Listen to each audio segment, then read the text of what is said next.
So when he's in his pack drive on the longer leash, in traffic areas like this, I would keep him on a short leash, right? And I would just set my boundary, and if he starts to get ahead of me, nope, tap, tap, tap, and I would pop him back into position, okay? I barely even have to pull on it. Yeah, I know. The prong collar is like so much better than a flat buckle or a martingale. And I'm just walking. We're gonna go to the crosswalk there, and we're gonna head into the park. And I'm not looking to really let him mark or do anything. No, It's just you like- can release him with his YES Okay. if you want to give him an opportunity to mark in the environment or pee or whatever. Okay. But then otherwise it's business. So give him an opportunity here with his yes cue. Yes. And then just stand and wait for him to go. Perfect, he knows what it means. Tell him yes and go into the environment with him a little bit.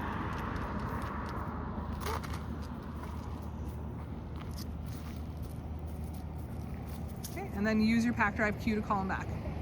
Let's go. Yep. And then, yeah, we're gonna cross the road. And we'll go to the lights, and then we'll do the little button there just so we don't run over by people.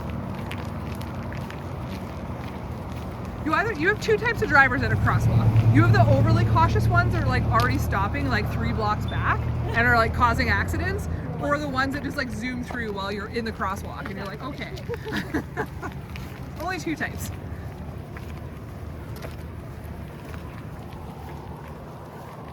Okay, and then we're gonna head left across this road again and head onto the pathway.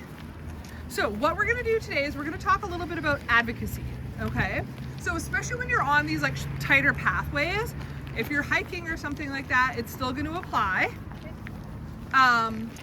And what we wanna have happen when we're working on advocacy is to teach the dog that we are gonna make space for them, right?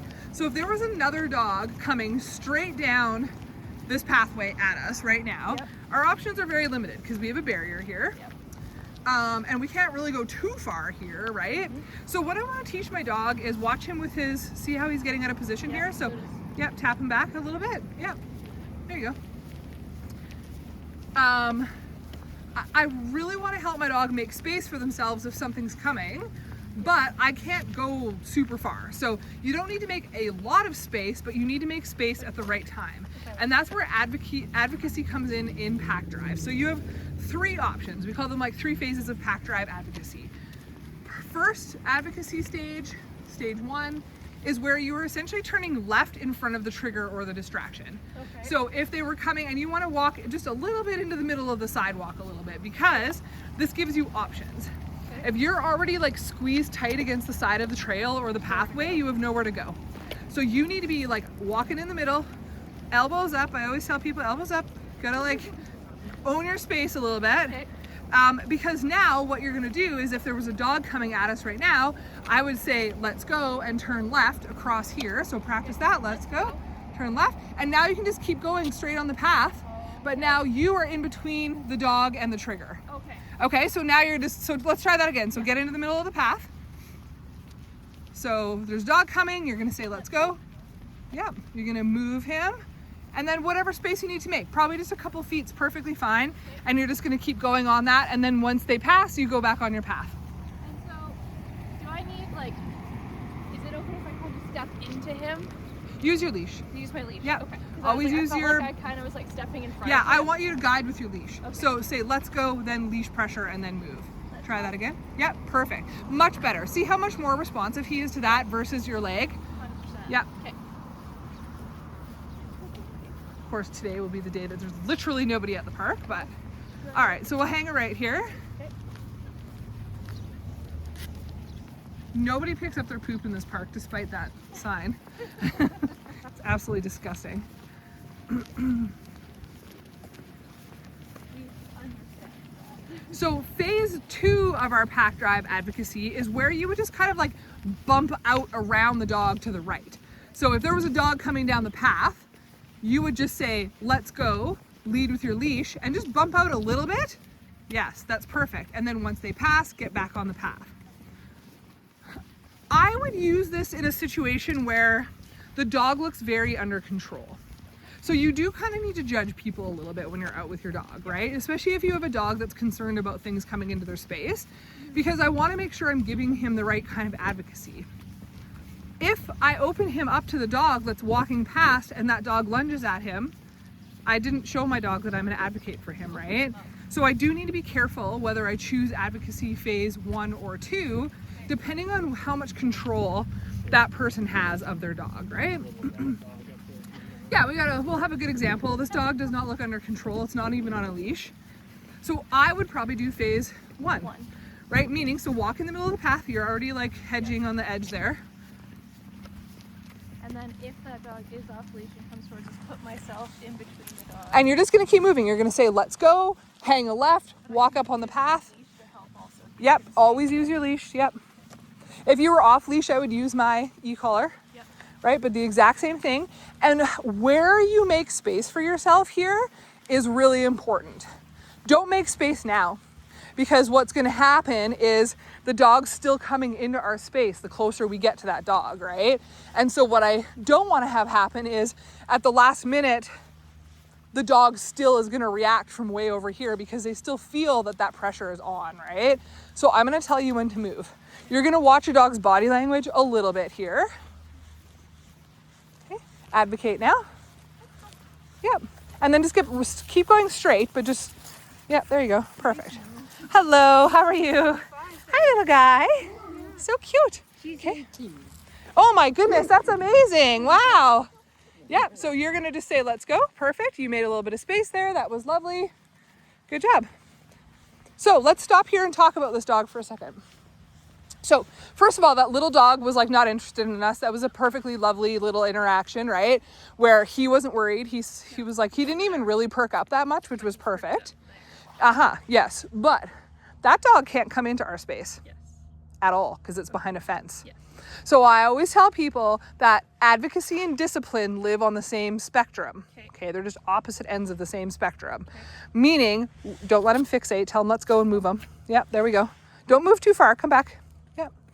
The let's go and move is just to help with the fixation, just to see where his headspace is at. The fact that he went with you immediately tells me he's not super escalated. Let's go.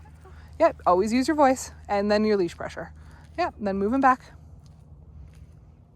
However, if he were to react at that dog while we were walking by, that's 100% a discipline moment. And it's absolutely not. I'm going to set a real hard boundary on barking and lunging at dogs that aren't coming into our space. And this is going to be very important for future, like, ski trail scenarios where you had that German wire hair that was not coming into your space and he decided to go for it, right? So he needs to learn that there is a difference between, like, mom and dad will make space for me and make sure I feel comfortable, but if nothing is coming into our space, then we don't get to go for it. That is a big discipline moment, okay? And I would be on it. Like, no, absolutely not. Pop, pop, pop.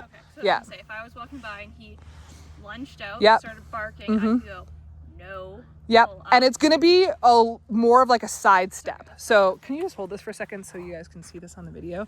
So it'll look like this. I obviously won't correct him, but it'll look like this. No, pop, pop, pop.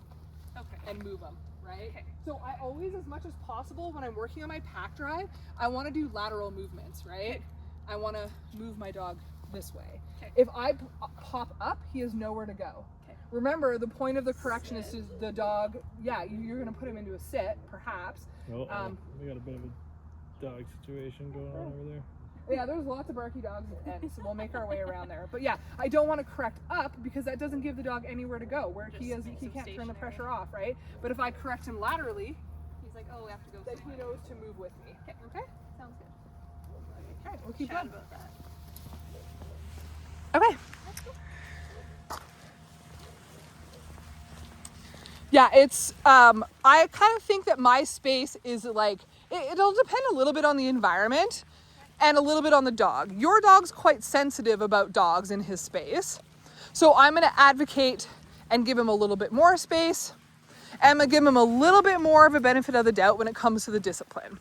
So, within 10 or 12 feet, maybe I would like move him still, right? But outside of that 12-foot bubble, like that's a ton of space. You shouldn't be aggressing towards dogs, right? And so within that bubble, I'm going to move you. Outside of that bubble, I'm going to discipline you. Okay? And you really do have to watch his body language. This is the most important piece because he'll tell us if he's uncomfortable. This dog does not inspire confidence. Maybe after this interaction, like we talked a lot about like discipline outside of the the circle of acceptability. What does positive reinforcement look like if he's been good? So don't advocate too early though. You're already hedging. So stay, yeah, and you can do phase 2 here. Oh, that's okay. Thank you so much for making space. So advocate now. You can see his body language change. You don't need to go, exit stage left, but now that you've advocated, this is a discipline moment. If he decides that he's gonna go for it, you need to discipline that. Thanks. Good job, buddy. Nice, that was awesome. Perfect.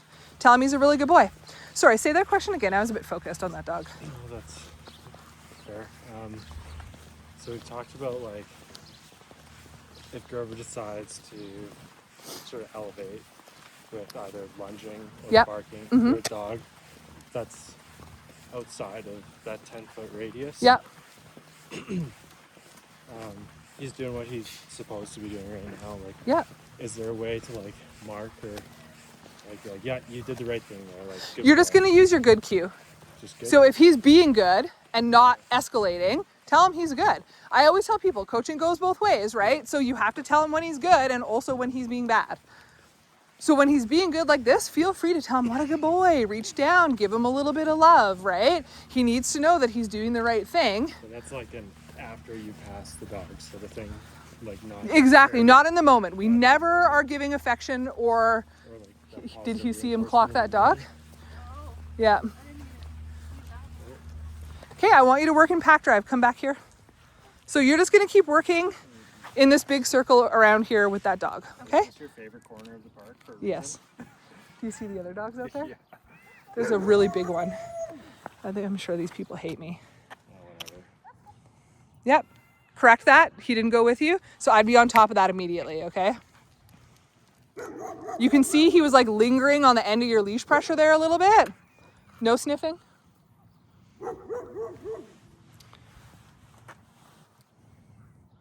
And I want to work this spot until his body language is comfortable again. Good boy. Tell him he's good. That was so good. Nope. Get after him a little bit for that stuff, okay? Good. There you go. Nice. Good job. Love this corner. So good. It's the trifecta. I know the neighbors are going to like report me for harassing their dogs one day. Building. That was good. That was, no. No. Make sure you use your no marker. No random acts of violence.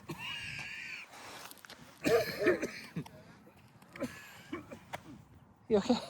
It's like nothing like worse than traveling with a cold. It's like, ugh.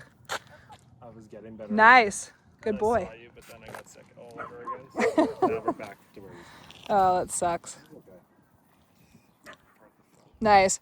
You'll see on the video, his body language escalated. That like second last time that you came by here, he went like this and the tail came up and you had really good timing. You did give him his let's go cue, but I want to see neutral body language when we pass. Tap him. He can't hide behind you either. Yep. There we go. Good. Is it okay for me to say let's go and give him a little like pull Yep. with that? Yep. Make it a tap, not a pull. Okay.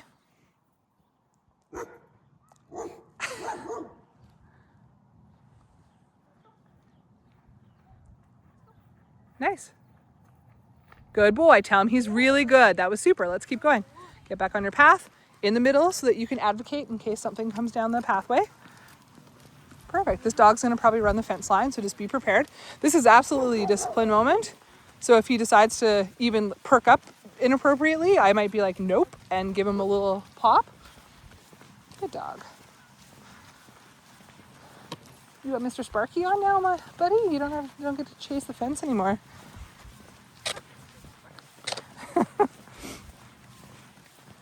Oh yeah, it's his little buddy that riles him up. Yep, good job. Awesome.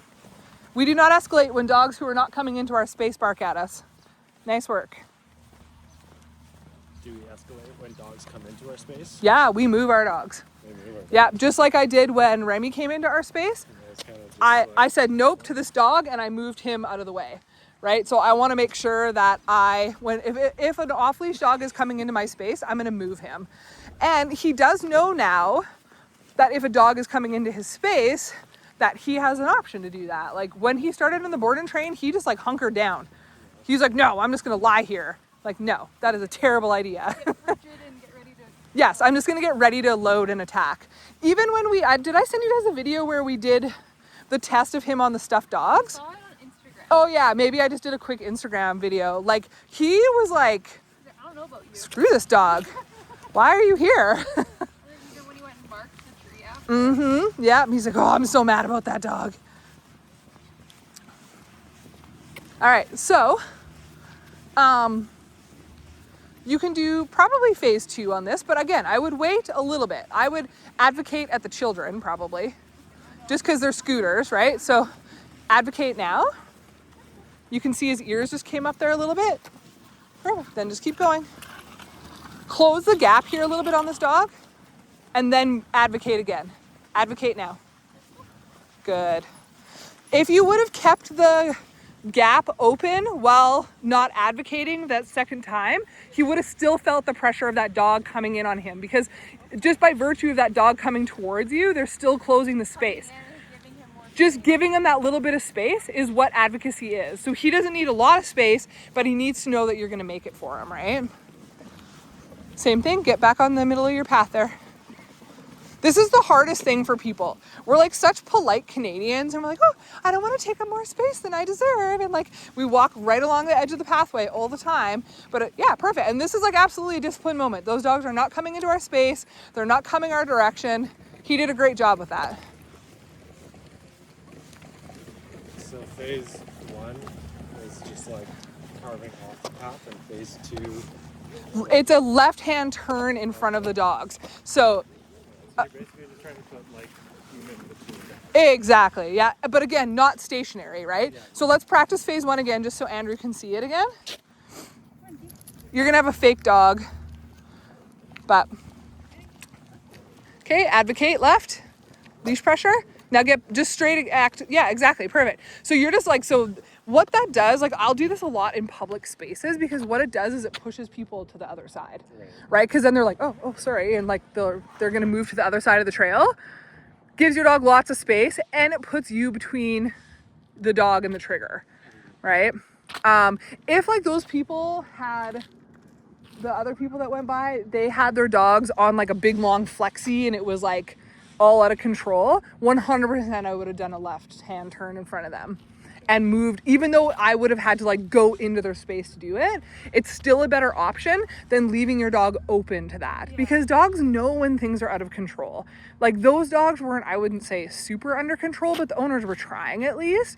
And so we don't want to have our dog in a situation where they feel like whatever's happening with those other dogs or people isn't within our predictability, right? And it never is. We are just giving our dog the illusion of it. We don't really ever know what's going to happen, but we need to make them believe that we do, right? Yep. All right, let's keep going. How do you feel about that so far? Good. Okay. I think it's also just the mindset of like, I'm looking for, I get to put him into a backpack carrier so I can get him off my chest. Yeah. And then I feel like I can at least like stand in front of dogs better when he's been on my chest. I'm like, okay. Yeah, you're not putting your baby in harm's way. Right. But instead, what all you need to do, and I don't want you to stand in front of dogs, I just want you to peel off, right? And like, obviously I knew Remy, so I could block her, but like, if you don't know another dog, you're gonna get bit, That's the thing. right? So like, I'm just gonna move my dog. So like, if a dog was coming into the space, let you just stop there. I'm gonna get up here a little bit, okay? You just hang out there for a sec. So if a dog's coming into your space and you guys are on the side of the trail and you're stopped for whatever reason, you're always going to put yourself between the dog and the trigger. And exactly, you're just going to move this way. So if the dog's coming in this way, you're just going to move and just keep going. Now get out of here, right? You're not going to stay stationary at that point. You need to move because that dog's going to come back, We got right? into a super sticky situation like just before the fall where there's like probably like 115-pound basset hound mix with no collar just Jesus. came right in on us. Yeah. We had Hayes in the stroller and both of our dogs, and we were just like It was so awkward. we like had So nowhere awful. we had nowhere I know. to go. Mm-hmm. And the dog was very persistent, especially on Remy, because I think she was coming out of her heat Oh yeah, for sure. maybe, and but yeah, it's like I didn't even know like where to go in that situation. And Madison's getting ready to like Give it a kick. kind Yeah. of, My little, like, I put don't know the what boot else on to it. do. And it was probably like had the best of intentions. Like it wasn't aggressive, was it? Aggressive dog, but No, Yeah. but Madison started growling at it and it started just growling back. Yeah, okay, so don't do that. Yeah. Okay, in those situations when you have no control and there's no owner around and the dog is clearly completely out of control, you have two options. Self-defense or flee. Always pick flee if you can. And how I do that with dogs is I throw a handful of food down and I make off like a bank robber, right? Like, so I'm just like, boom, treat toss, dogs go. And like, especially like you guys carry those super stinky salmon treats, like dogs will love that shit. And so I literally like, even if the dog's coming into my space like this, I'll be like, boom, treats, exit, and leave. Right? Because the more you get stuck in that situation and now you're like the dog, and if that dog escalates on you, your dogs are going to jump in on that, and like you don't want that. The other alternative, just because like you will have a baby in a stroller and like who knows what else, you could also carry an umbrella. okay. So dogs, you have to train your dogs to accept this when they're beside you, but this is really scary to a dog if you have one of those pop open umbrellas. So that's an option. Also, like what we carry, especially for like coyotes and stuff, when we were in the city, we had way more problem with coyotes there. Not surprising. Those urban ones are so brass, right? But we use pet corrector. Okay. So it's just like, Madison came. yeah, it's like a aerosol air spray. Yeah. Not like a bear spray. No. And so yeah, you're not gonna get hurt if you deploy it. Like it's not like it can spray back in your dog's face or whatever, but it makes like a big hissing noise, right? And it's pretty scary. Like it makes like a big noise and it just blows out a bunch of aerosol air. So that's what we used all the time, and we've definitely had to use them before. I think a lot of us started carrying It's like And have it like on your pouch, like dangling. Because if it's in a pocket, it's not accessible, right? Yeah. But again, spray and go. Don't wait to see if the dog is following you or not, right? Just move. Usually once something aversive like that has happened, the dog won't want to follow you. They're like, ugh, gross. the risk is too high. Yeah, they're like, that wasn't really how I thought that was going to play out. Tommy's being a good boy. He's the best man. The best man. He's like, oh, who, me?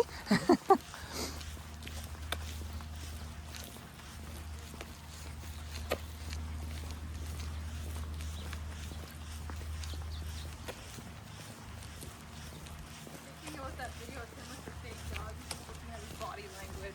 Yes, you could really see how like tense and frozen he got. Yeah. We don't want to even have it get to that point. Like obviously we were testing it because it was safe and we wanted to see what he would do.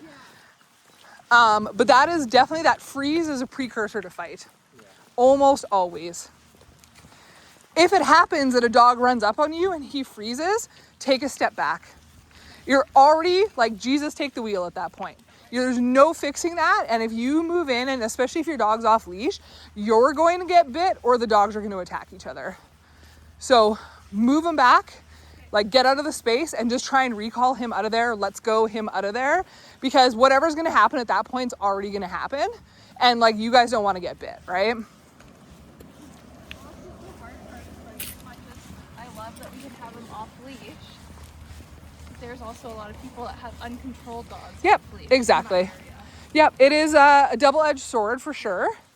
I would put him in a muzzle. You know he's had problems. That's the responsible dog owner thing to do. But that just means you're going to have to be careful about advocating for his space with unknown dogs. But I think, you know, in any case where you have him off leash right now, I would just be putting his muzzle on, because you guys want to have trust in him and know that like nothing bad is going to happen, and be able to coach him through some of those sticky situations, but also like really being careful that you're not letting a dog approach him that you don't know. Yeah, that's always a double-edged sword. I always try and find places to walk my dogs that are like not full of other dogs, because my dogs are never the problem. Never once have they been the problem. But they've gotten into a few scuffles because the other dogs were just like super inappropriate. Mm-hmm. And males don't like males and females don't like females, and like you always have those dynamics, right? So walk in the middle, you're gonna advocate around these kids. I would do stage 1 because we don't know how predictable those kids are. What if they stick a hand out while you're trying to pass, right? So just watch his body language. It will tell you when you need to advocate. So he's escalating, perfect. Yeah, now just get back on your path. Perfect.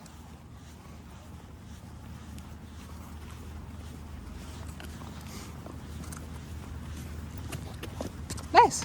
The easiest thing is to watch his ears. Yes, exactly. That's his tail does come up, but after his ears.